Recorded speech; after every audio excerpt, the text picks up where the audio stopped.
ನಮಸ್ಕಾರ ಎಲ್ರಿಗೂ. ಚಿಣ್ಣರ ಕಲಿಕೆಗೆ ಸ್ವಾಗತ. ಈ ಲೋಕದಲ್ಲಿ ಎಲ್ಲನೂ ಕೂಡ ಕರ್ಮದಿಂದಲೇ ಆಗಿರ್ತಕ್ಕಂಥದ್ದು. ಅನ್ನದಿಂದ ಪ್ರಾಣ, ಮಳೆಯಿಂದ ಬೆಳೆ, ಯಜ್ಞದಿಂದ ಮಳೆ, ಹೀಗೆ ಒಂದು ಸೈಕಲ್ ಥರ ಕರ್ಮ ನಡೆಯುತ್ತೆ. ಒಂದು ಕರ್ಮ ನಿಂತರೂ ಕೂಡ ಎಲ್ಲ ಕರ್ಮಗಳು ನಿಂತಂತೆ.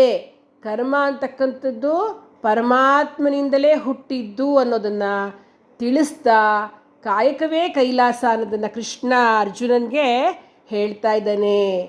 ಈ ಶ್ಲೋಕವನ್ನು ಹೇಳ್ಕೊಡ್ತೀನಿ, ಹೇಳ್ತೀರಾ ಅಲ್ವಾ ಮಕ್ಕಳ? ತಸ್ಮಾದಸಕ್ತಃ ಸತತಂ ಕಾರ್ಯಂ ಕರ್ಮ ಸಮಾಚರ ಅಸಕ್ತೋ ಹ್ಯಾಚರನ್ ಕರ್ಮ ಪರಮಾಪ್ನೋತಿ ಪೂರುಷಃ ತಸ್ಮಾದಸಕ್ತಃ ಸತತಂ ಕಾರ್ಯಂ ಕರ್ಮ ಸಮಾಚರ ಅಸಕ್ತೋ ಹ್ಯಾಚರನ್ ಕರ್ಮ ಪರಮಾಪ್ನೋತಿ ಪೂರುಷಃ ತಸ್ಮಾದಸಕ್ತಃ ಸತತಂ ಕಾರ್ಯಂ ಕರ್ಮ ಸಮಾಚರ ಅಸಕ್ತೋ ಹ್ಯಾಚರನ್ ಕರ್ಮ ಪರಮಾಪ್ನೋತಿ ಪೂರುಷಃ.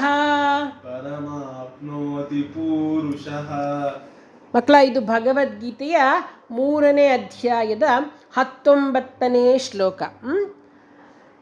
ಏನು ಹೇಳ್ತಾರೆ ಅಂತಂದರೆ, ನಾವು ಕೆಲಸವನ್ನು ಮಾಡಿ, ಅಂದರೆ ನಮ್ಮ ಕರ್ಮವನ್ನು ಏನಿದೆ ಅದನ್ನು ಮಾಡಿ ಮೋಕ್ಷ ಪ್ರಾಪ್ತಿಯನ್ನು ಮಾಡ್ಕೋಬಹುದು ಅನ್ನೋದನ್ನು ಕೃಷ್ಣ ಹೇಳ್ತಾನೆ. ಅಂದರೆ ಫಲಾಸಕ್ತಿ ಇಲ್ಲದೆ ಕರ್ಮವನ್ನು ಮಾಡಬೇಕು.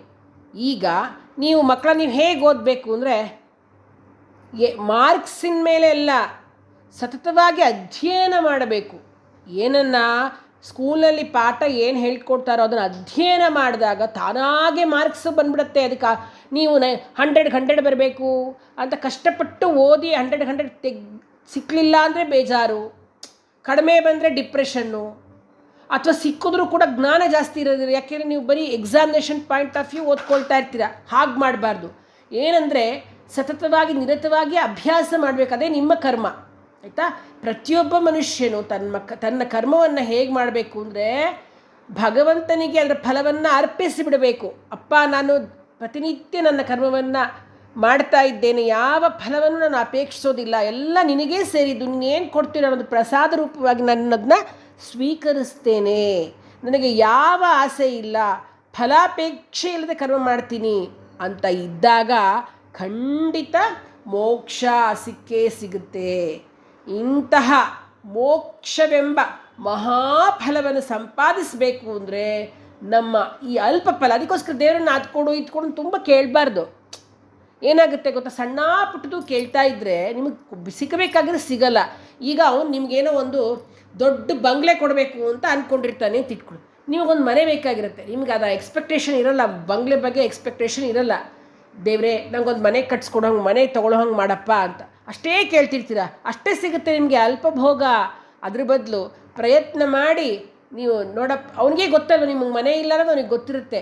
ಅದಕ್ಕೆ ಸಂಬಂಧಪಟ್ಟಂಗೆ ನೀವು ಕೆಲಸ ಮಾಡ್ತಿದ್ದಾಗ ನಿಮಗೆ ಅವನು ಸಂತೋಷಗೊಂಡರೆ, ನಿಮ್ಮ ಕೆಲಸದಕ್ಕೆ ಸಂತೋಷಗೊಂಡರೆ ಅವನು ನಿಮಗೆ ಬಂಗ್ಲೆನೇ ಕೊಡಬಹುದು. ಅದಕ್ಕೆ ಅಲ್ಪ ಭೋಗಕ್ಕಾಗಿ ಮಹಾಭೋಗವನ್ನು ನೀವು ಯಾವತ್ತೂ ಕೂಡ ಕಳ್ಕೋಬಾರ್ದು ಅಂತಕ್ಕಂಥದ್ದು. ಅದು ನಿಮಗೆ ವ್ಯಾವಹಾರಿಕ ದೃಷ್ಟಿಯಲ್ಲಿ ನಾನು ನಿಮಗೆ ಹೇಳಿದೆ ಮಕ್ಕಳ. ಏನಂತಂದರೆ, ನಾವು ನಮ್ಮ ಕೆಲಸಗಳನ್ನು ನಿಷ್ಠೆಯಿಂದ ಮಾಡ್ತಾ ಅದರ ಒಂದು ಫಲಾಪೇಕ್ಷೆಯನ್ನು ಪಡೆದೇ ಮಾಡ್ತಾ ಇದ್ದರೆ ನಮಗೆ ಮೋಕ್ಷ ಅಂತ ಮಹಾಫಲ ನಮಗೆ ಸಿಗತ್ತೆ.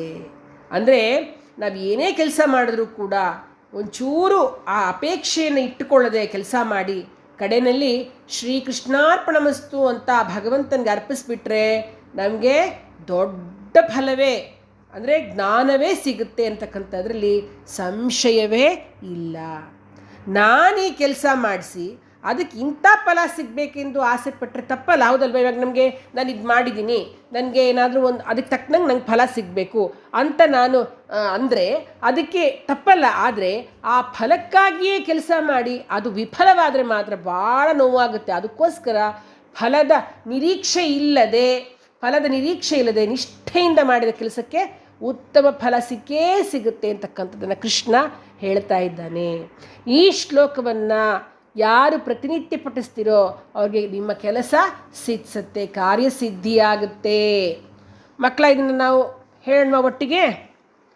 ತಸ್ಮಾದಸಕ್ತಃ ಸತತಂ ಕಾರ್ಯಂ ಕರ್ಮ ಸಮಾಚರ ಅಸಕ್ತೋ ಹ್ಯಾಚರನ್ ಕರ್ಮ ಪರಮಾಪ್ನೋತಿ ಪೂರುಷಃ. ಶುಭಮಸ್ತು.